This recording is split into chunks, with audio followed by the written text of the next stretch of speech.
Il est 11h04 à Kiev, nous prenons la direction d'Irpin. La neige commence à tomber, nous allons emprunter l'une des routes les plus périlleuses pour nous rendre sur le front où les armées russes et ukrainiennes s'affrontent depuis maintenant plusieurs jours. T'inquiète, on le dira.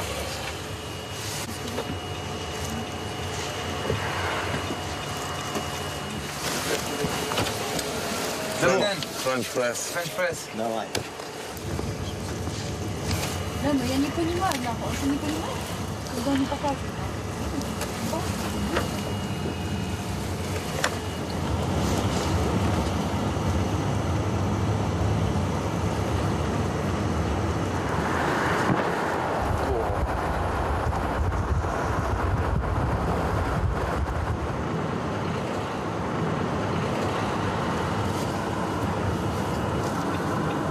Là, nous nous situons plus qu'à une quinzaine de minutes d'Irpin. Là, juste là, il y a des gens qui partent à pied.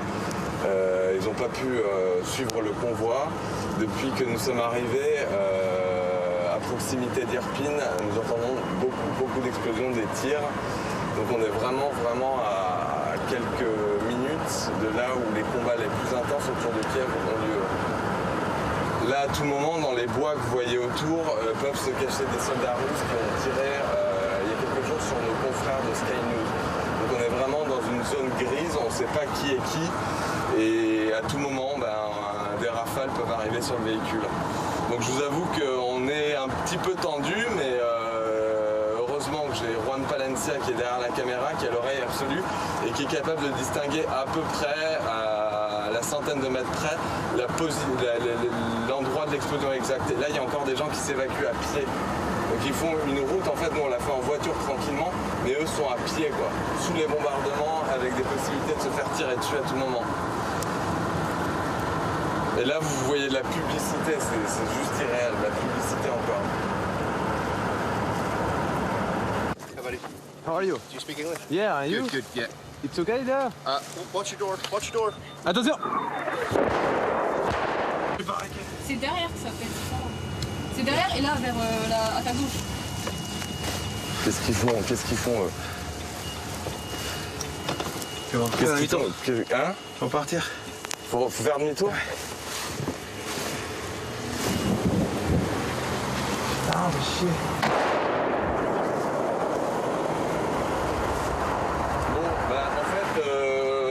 Pas sûr qu'on puisse y aller, ça pète violent autour de nous.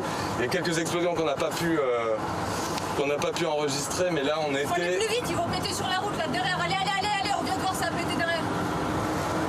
Ah ouais, ça a pété derrière, tu peux le regarder Juan, ça a pété derrière. Allez, trace.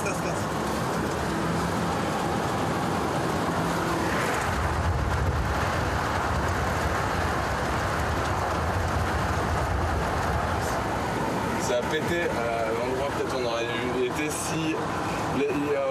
au moment où vous avez entendu les explosions, ça a pété sur la route sur laquelle on aurait été si on ne s'était pas renseigné auprès d'autres journalistes qui étaient arrêtés sur le bord de la route. Donc on l'a peut-être évité de peu celle-là. Voilà ce qui s'est passé donc aujourd'hui pour Benoît Sarrad et Juan Palencia qui sont avec nous en direct de Kiev. Vous avez pu regagner la capitale ukrainienne. Bonsoir messieurs, déjà on est content de vous voir en bonne forme et face à la caméra ce soir.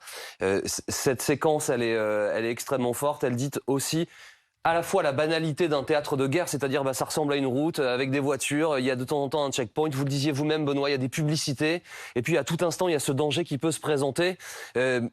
Comment est-ce que vous avez vécu, on a vu les images, mais racontez-nous vous ce que vous aviez dans la tête là tout au long de ce voyage vers Irpin.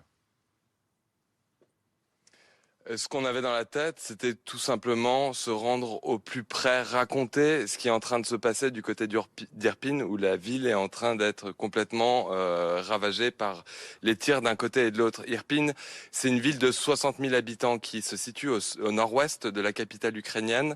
C'est un peu comme si les chars russes se trouvaient du côté de Saint-Ouen ou de Saint-Denis, c'est-à-dire à l'entrée de Paris. Et donc, avant d'arriver sur Irpin, il y a une forêt assez importante. On arrivait au bout de cette forêt à ce moment-là. On a vu qu'il y avait des véhicules de presse qui étaient arrêtés sur le côté droit avec leur warning. J'ai un petit peu continué. On a vu d'autres journalistes qui étaient arrêtés sur le côté. Et là, Juan a eu l'idée parfaite de me dire, mais il doit se passer un truc, arrête-toi, je vais leur poser la question. Et c'est à ce moment-là que Juan sort de la voiture et va se renseigner. Il faut toujours bien observer ce qui se passe autour. Évidemment, on a eu une voiture, on entendait beaucoup d'explosions autour de nous. Et je demande à ces journalistes ce qui se passait. Et là, il s'est passé ce que vous avez vu dans les images. Mais bon, je veux juste rappeler que nous, on a vécu un tiers des mortiers. Mais ce que vivent les gens à Irpin depuis une semaine, ce n'est rien de comparable. C'est des explosions tous les jours. Pour qu'on comprenne bien, Benoît, Juan, là, vous êtes parti de Kiev. On a vu cette très grande forêt.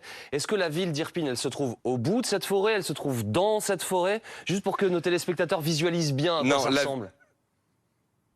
La ville d'Irpin, l'entrée de la ville d'Irpin est à 800 mètres de là où nous nous sommes arrêtés avec le véhicule et où Juan descend. Donc Irpin est juste devant nos yeux.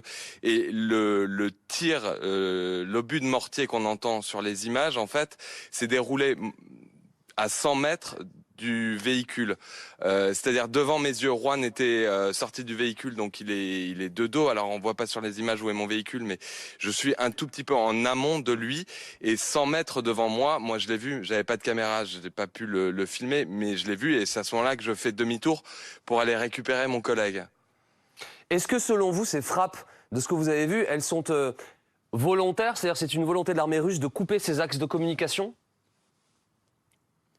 C'est dur de dire ça, mais les constats est que toute la journée, en tout cas pendant les minutes que nous avons passées sur cette route, les frappes étaient très fréquentes et on a même vu une frappe sur la route. J'ai précisé que c'est une route par laquelle évacuent tous les gens d'Irpin qui veulent fuir la guerre.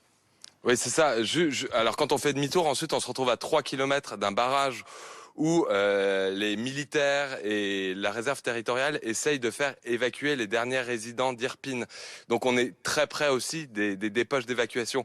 Et cet après-midi, pour la première fois presque, on a pu discuter avec les militaires ukrainiens qui, dans l'urgence, ont accepté d'être filmés. Et je leur ai demandé comment ça se passe à Irpin. Et ils m'ont dit, mais vous le comprenez pas, vous voyez pas ce qui se passe là. Et ces 4 hommes armés repartaient au front courageusement. Reste avec nous un instant, s'il vous plaît, Juan, Benoît. Votre commentaire, Michel, donc les combats manifestement s'approchent encore de Kiev, dans cette grande bataille que vous nous aviez décrite. Est-ce que ça peut ressembler à une logique militaire de s'en prendre à un axe comme ça de communication? On a vu, c'est 2 fois 2 voies, quoi. C'est quasiment une autoroute, en fait. Oui, alors ces tirs sont relativement peu précis, donc il est difficile même pour les Russes de viser spécifiquement une route. Donc ils frappent plutôt une zone précise qu'ils espèrent conquérir. Soit simplement il s'agit de maintenir la pression, maintenir du stress, faire peur, faire fuir la population. Soit c'est quelque chose qui va précéder un assaut dans ces faubourgs ouest de la ville, qui sont attaqués en réalité depuis pratiquement le début de la guerre. Juan, Benoît, ce soir, donc vous êtes de retour à Kiev. C'est couvre-feu en cours ce soir également. À quoi ressemble la ville là? Alors, la ville est complètement déserte. Le couvre-feu, c'est dans 50 minutes ici. Donc, tout le monde va aller se terrer. Ça va être le même rituel. Tout le monde va aller s'abriter dans la perspective de passer une nuit sous de potentiels bombardements et prier pour que ça ne tombe pas sur leurs habitations. Merci beaucoup, merci Benoît, merci Juan. Faites attention à vous, s'il vous plaît. Et on se reparle très rapidement sur l'antenne de BFM TV.